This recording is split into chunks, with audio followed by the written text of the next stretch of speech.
naman. Oh, wow. Welcome, leaders of FE. Tonight we will be discussing our framework on how we're going to be successful. Ano po yun? The G4 Proven System. So, the G4 Proven System actually stands for Gear 4 Proven System. Now, what is this G4 Proven System? G4 Proven System is our network building program. Kumbaga, sa kasasabi nga ng science of getting rich, we do things in a certain way. This is that certain way. Our G4 Proven System. Para lumago. Why? Because this is our framework of building a global organization. Again, we are aiming for global, not just local. For us to be able to achieve that kind of success, we have to have a certain framework. Kumbaga, magtatayo tayo ng patas sa building, kailangan meron tayong framework on how to build that building. So we will begin with discussing what is MLM. Now, let me ask you, what is MLM nga ba? Mayroon po sa ating familiar. Diba everybody's familiar with MLM? MLM actually stands for Multi-Level Marketing. Okay po ba?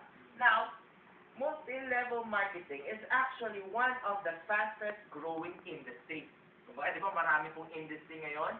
Pero this is one of the fastest. But yet, it is the most misunderstood. Ano yung sabihin mo? Fastest pero misunderstood. Bakit po? Di ba ngayon lahat ng tao, when you say, oh, ano yung business mo? Network or multi-level marketing or networking. Ano sabihin nila? Ay, ayoko na. Nga naman. Kay Hadlock. Bakit? Because of a certain perception. Ano po yun? Let me discuss. Actually, kasi po ganito yan. Pag sinabing multi-level marketing, ito ang nasa isip natin. We talk about a pyramid. Ito kagad pumapasok, triangulo. Ano yung sabihin nun? Na, ito, here comes a person introducing MLM to you. Ang gagawin lang niya is making you sign up. Diba yun ang nasa isip mo?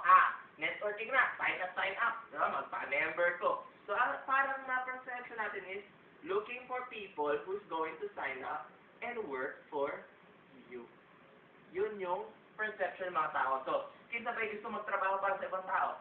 Yun na medyo parang benefit ka, tapos mo trabaho. Parang dili, sakto, no? That's why they go to misunderstanding.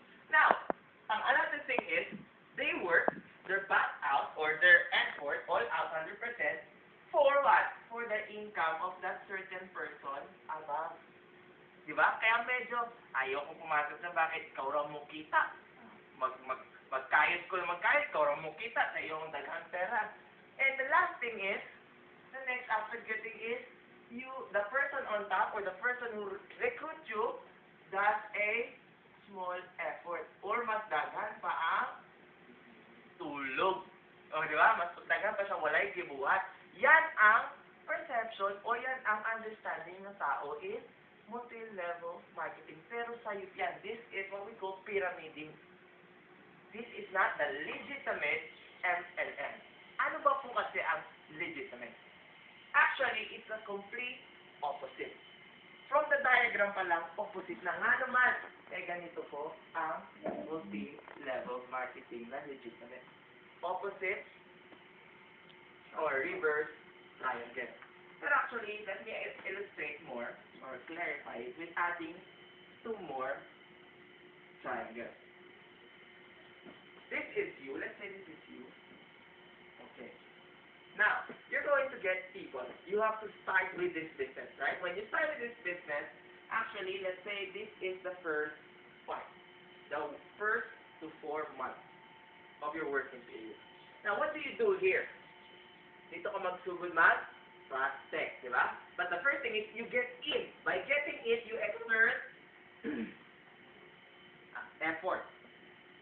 Ano exert effort? You have to give capital. Kailangan magpa-member ka, di ba? That is quite an effort from us already. Now, next, you have to study the business. So that's another effort. Next, you have to look for people.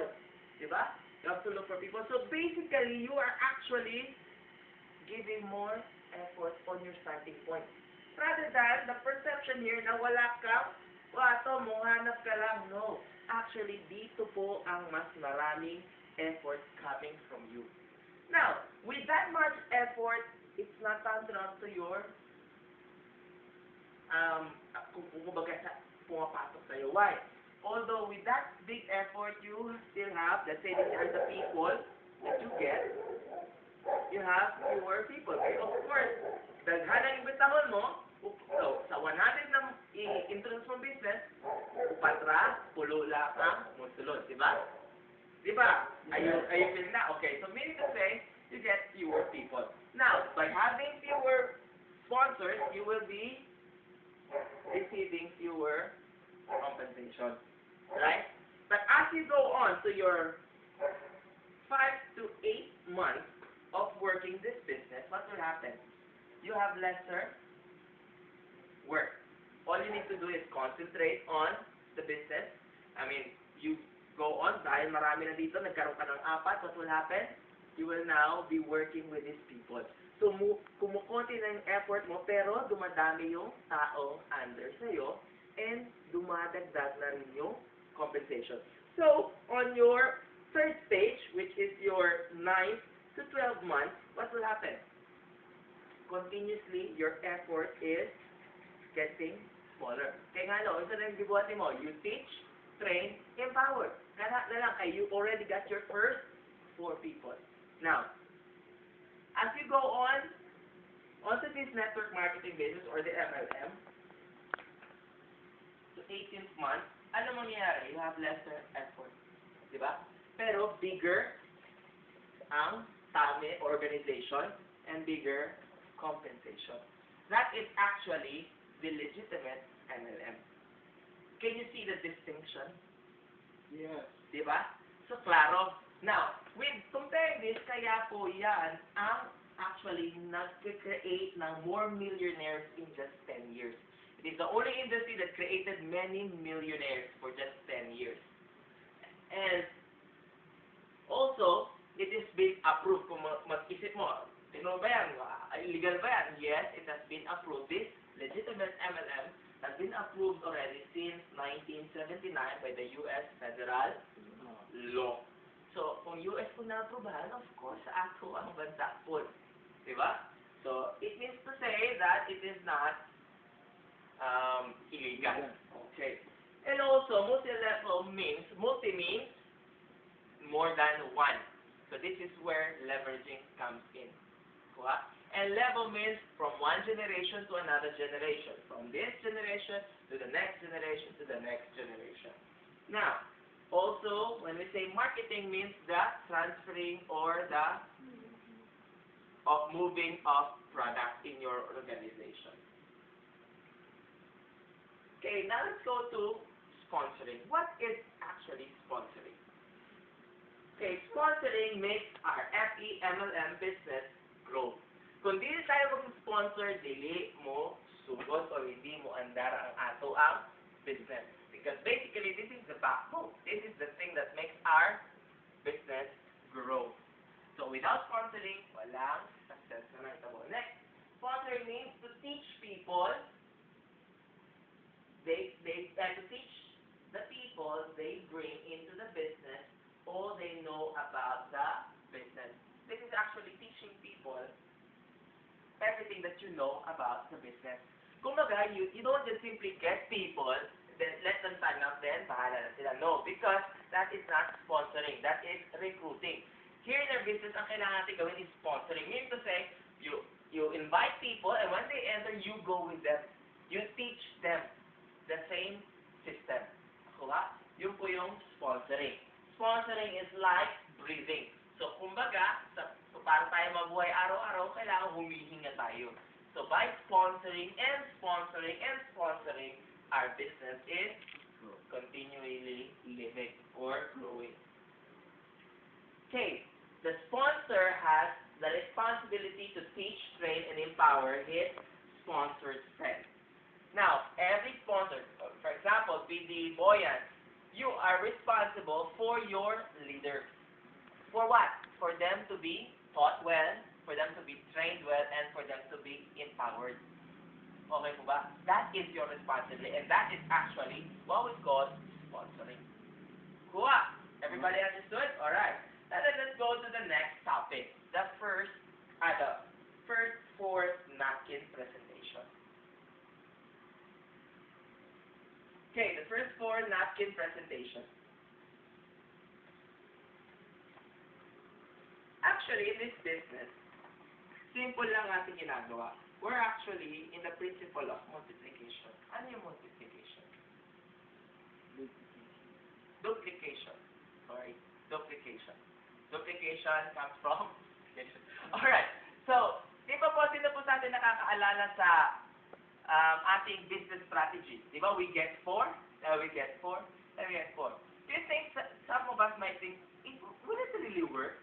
Well, I tell you, it could, it will, and it is working. Why? Because it is simple as 2 times 2 is 4. 4 times 4 is 4. Bakit po ba? Because we actually have to find only 4 people. Yeah? 4 people that will look for 4. Times math, ilan po ang magkakaroon kayo? 16. You will be 16. Ikaw kumuha na ito? No. Sino na kinuha mo? Ilan yung kinuha mo? 4. This is your starting point, right? Sila kumuha ng 4. Bakit? Because you teach, train, and empower them. They got their 4. Now, eto, hihinto sila? No, because you will teach them how to teach their 4. Right? So, times 4, nagiging ilan po? 64. Times 4 muli. Nagiging 256. Ikaw pa rin kumuha na itong 256? No. So this is actually our principle for the 4, the 2 times 2 or the power of 4. Dito po tayo nagbabase. Ito po yung ating sistema. So as sure as you know the answer to 4 times 4, that is how sure our business is. Our business strategy is. So all you need to do is simply look for 4. You don't need to sell all the pennants in this world. All you need to do is get those 4 leaders that will do exactly what you're doing.